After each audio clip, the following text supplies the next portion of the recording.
Halo semuanya, selamat. Ini nggak tahu ya tagnya ini pagi. Sebenarnya tagnya tuh pagi hari ya. Perkenalkan, nama saya Agung Ananto. Saya adalah salah satu guru di salah satu sekolah swasta di Kabupaten Karawang. Hari ini adalah konten pertama saya tentang pendidikan, di mana nama channelnya adalah Jadi Guru. Banyak hal yang ingin saya bagikan di sini, teman-teman ya. Silahkan menyaksikan bagi guru-guru yang baru, yang muda, atau yang baru lulus, pengen tahu lebih tentang dunia pendidikan, bagaimana masuk ke dunia pendidikan, bagaimana cara mengajar yang efektif dan sebagainya. Saya akan berbagi di sini semua. Silahkan menyaksikan. Nah, di perdana ini saya akan membahas bagaimana tips menjadi guru pemula ya. Guru yang baru lulus dari kampus lalu masuk ke dunia kerja, terutama bagi teman-teman yang masuk ke dunia kerja sekolah-sekolah swasta ya, seperti saya sudah 8 tahun di sekolah swasta, di mana di sini banyak suka dan duka yang saya alami. Tentu harapannya bisa menginspirasi teman-teman semua guru-guru muda. Yang pertama adalah guru-guru pemuda ini biasanya kan masih sangat idealis ya teman-teman ya, idealis, apa yang dapat di kampus itu langsung pengen, ini bener loh yang di kampus, langsung pengen mereka terapkan begitu saja tanpa melihat situasi, yang pada akhirnya menjadi bumerang untuk mereka semua. Itu pernah saya alami di momen-momen pertama. Ternyata jadi guru beneran itu tidak seperti yang kita bayangkan dalam kegiatan kita di kampus. Hal pertama yang harus disiapkan oleh guru-guru pemula adalah keterampilan pendidikan dan juga pengajaran. Bagaimana cara mengajar efektif, bagaimana memahami perkembangan pendidikan di masa kini, bagaimana media sosial sudah menjadi bagian yang sangat lekat dengan pendidikan kita, di mana anak-anak lebih cepat memahami dibanding kita. Ini sangat perlu disiapkan, terutama dalam hal menyiapkan RPP dan sebagainya. Teman-teman muda ini harus benar-benar siap ya, karena biasanya kelengkapan data inilah yang menjadi penunjang teman-teman semua ketika mendampingi siswa-siswa di kelas. Lalu memahami gaya belajar siswa itu penting sekali teman-teman ya, karena atau di bahasa kurikulum Merdeka itu ada tes diagnostik. Jadi teman-teman berhak menyiapkan sebuah lembar tes untuk mengetahui gaya belajar anak-anak di kelasnya. Tidak semua anak-anak itu sangat nyaman dengan presentasi, dengan soal tulis, atau dengan zaman dulu ya, lebih tepatnya seperti mendengarkan khutbah gitu. Anak-anak zaman sekarang sepertinya tidak pas, tidak relevan lagi dengan hal seperti itu. Silahkan mencari media pembelajaran yang kreatif. Yang kedua, jangan lupa juga untuk berlatih bagaimana berkomunikasi, karena menurut pengalaman saya ya, dengan memiliki kemampuan berkomunikasi ya, kebetulan saya adalah guru bimbingan dan konseling, di mana memang komunikasi intrapersonal itu sangat penting sekali saya pakai dalam kehidupan sehari-hari saya, sehingga antara saya dengan siswa itu ada kualitas komunikasi yang baik. Itu juga berlaku bagi teman-teman baru untuk berkomunikasi dengan guru-guru yang sudah lebih lama atau guru-guru senior. Bagaimana, jangan lupa kita sebagai guru muda, guru baru tetap mengutamakan sopan santun, etika dalam berkomunikasi dengan orang yang lebih senior atau lebih lama di sebuah lembaga pendidikan.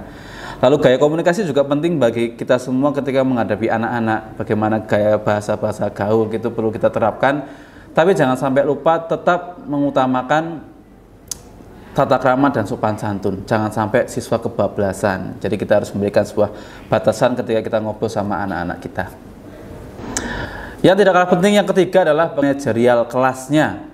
Bagaimana kita mengkondisikan kelas. Ini biasanya terjadi di guru-guru baru seperti saya dulu ya. Bagaimana menghadapi kelas yang siswanya belum kita pahami, siswanya yang belum dekat dengan kita, sehingga banyak anak yang coba-coba untuk membuat kelas itu tidak kondusif. Tapi di kurikulum yang baru ini kita semua sudah dimudahkan ya teman-teman ya. Bagaimana kurikulum Merdeka, ada tes diagnostik di sana, kita bisa memahami kelas itu, dan juga ada kesepakatan belajar. Jadi teman-teman yang baru ini silahkan mempelajari tentang bagaimana membuat kesepakatan kelas. Dulu lebih identik dengan aturan ya, dimana aturan itu lebih dekat dengan punishment atau hukuman. Tapi dengan kesepakatan kelas ini, kita sudah sepakat dengan anak apa saja yang bisa dilakukan di kelas, sehingga kegiatan belajar itu berjalan dengan maksimal. Misalnya yang sederhana, bagaimana di kelas itu seperti yang saya lakukan itu ketika pagi ada greeting atau menyambut guru, setiap kelas tuh saya beda-beda. Misalnya kelas 9 ini dengan bernyanyi bersama, kelas ini dengan salaman berbeda-beda. Itu kalau konsisten biasanya akan membuat anak itu nyaman kegiatan pembelajaran dengan kita, dan kelas itu akan lebih tenang. Ini adalah hal sederhana yang didapatkan ketika saya pendidikan guru penggerak kemarin. Lalu kemampuan adaptasi ini perlu dimiliki oleh semua orang ya, tidak harus semua guru ya. Tapi semua orang bagaimana melihat lingkungannya, di mana kita berada, kita harus menyesuaikan dengan lingkungan yang ada. Sehingga idealisme guru-guru baru atau kita pribadi itu biasanya akan sedikit kita turunkan demi mengikuti apa yang ada di lingkungan kita. Jadi teman-teman harus selalu berusaha untuk menyesuaikan dengan keadaan sekitar, berkembang. Kalau belajar seumur hidup kita harus belajar ya teman-teman ya. Dan fleksibel, jangan terlalu idealis. Saya selalu mengulang kata idealis ya, karena menurut saya kadang orang itu terlalu idealis sehingga tidak bisa beradaptasi dengan lingkungan sekitar. Itu ya. Lalu kepedulian dan juga empati. Kepedulian ini ada hubungan dengan siswa. Tidak serta-merta misalnya kita beri tugas anak, kita tidak melihat kondisi anak, apa kemampuan anak, sehingga apa tugas yang kita berikan itu hanya sekedar tugas terus kita ambil nilai. Karena seperti yang dipelajari dalam kegiatan guru penggerak ya, bahwa setiap anak itu unik, tidak semua anak bisa mengerjakan dengan metode pembelajaran yang sama, sehingga kita perlu memahami karakter anak. Jadi kepedulian dan empati sangat perlu. Kita menanyakan apa yang jadi masalah anak di hari itu dengan materi pembelajaran dan sebagainya, sehingga anak merasa dihargai dalam kegiatan sehari-hari. Sehingga ketika kita menjadi guru yang baru, sudah merasa lama karena sudah memiliki kedekatan dengan siswa. Selanjutnya, penguasaan materi pembelajaran itu wajib ya teman-teman semua ya. Misalnya teman-teman pelajaran matematika atau di IPS atau apapun itu, kemampuan menguasai materi tentu sudah kita miliki ketika kita di kampus. Tapi yang perlu kita pelajari lebih dalam adalah bagaimana menyampaikannya. Ini tentu penting sekali memahami karakter siswa di sekolah kita. Jadi jangan lupa pahami dulu karakter siswa kita, baru kita fokus untuk memberikan materi yang pas untuk anak-anak kita semua. Lalu kemampuan kreativitas. Ini biasanya guru-guru baru ini banyak banget ide-idenya ya, tapi kadang terjebak dalam ide sehingga dalam eksekusinya itu tidak mempertimbangkan kolaborasi dan sebagainya dengan teman-teman guru yang lain. Jadi kreativitas itu sangat penting dan perlu sekali, tapi kita harus melihat situasi bagaimana kondisi sekolah kita berada. Jangan sampai kita punya ide, kita yang eksekusi, kita capek sendiri, nanti kurang pas, malah kesannya sombong ya. Itu penting sekali. Dan yang paling nggak kalah penting adalah bagaimana kita mampu berkolaborasi ya, berkolaborasi dengan guru, dengan siswa, dengan warga sekolah yang lainnya. Misalnya di guru-guru Merdeka ini kan ada kolaborasi pembelajaran. Bagaimana setiap kita mengajar itu kita perlu memperhatikan aspek pelajaran lain ada nggak yang terikat dengan pelajaran kita. Kalau di sekolah saya ada namanya presentasi kolaborasi mata pelajaran. Jadi satu materi, satu tema bisa digunakan untuk mengambil beberapa nilai mata pelajaran. Nah itu kita perlu memiliki kemampuan berkomunikasi tadi sebelumnya ya. Lalu ketahanan emosi, ini penting sekali bagi kita guru-guru muda yang kadang sering disuruh-suruh terus gitu ya.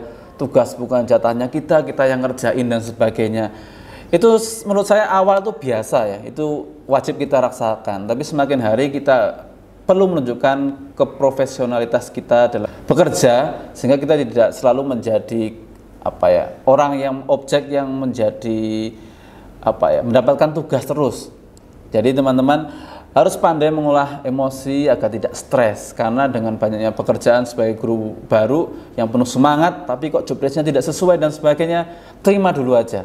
Lama-kelamaan kalian akan menemukan cara kerja kalian dan bisa menolak semua tugas-tugas itu dengan cara lebih bijak, karena ada tugas yang lain yang sesuai dengan job desk masing-masing yang teman-teman kerjakan. Dan yang terakhir adalah profesionalitas kerja. Ini penting sekali ya, dimana di dalam kampus kita diajarkan bahwa guru itu harus profesional ya dengan apa yang dia laksanakan. Misalnya saya sebagai guru PK memegang prinsip kerahasiaan. Ketika siswa berbagi cerita dengan saya, itu saya pegang sekali sehingga anak percaya dan mampu selalu bercerita dengan saya tanpa ragu. Itu hal yang sangat penting. Banyak sekali asas-asas yang bisa teman-teman gunakan dalam hal untuk menjaga profesionalitas dalam kerja.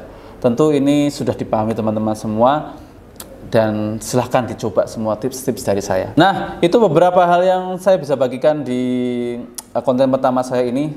mohon maaf jika kata-kata saya sedikit berlibat, karena semua yang saya bagikan ini adalah pengalaman saya sebagai guru. Tentunya sekali lagi ini pengalaman saya. Bagi teman-teman yang ngerasa kurang pas, ya mohon maaf. Kalau yang sudah pas, dipikir lagi benar atau enggak, diterima dan dieksekusi, silakan disesuaikan. Karena setiap orang punya pengalaman berbeda-beda dan kita tidak bisa membanding-bandingkannya. Intinya adalah sebagai guru pemula atau guru baru di sebuah institusi pendidikan, kita perlu mencoba menerima apa yang sudah menjadi budaya di tempat itu dan kita menyesuaikan apa yang ada di sana.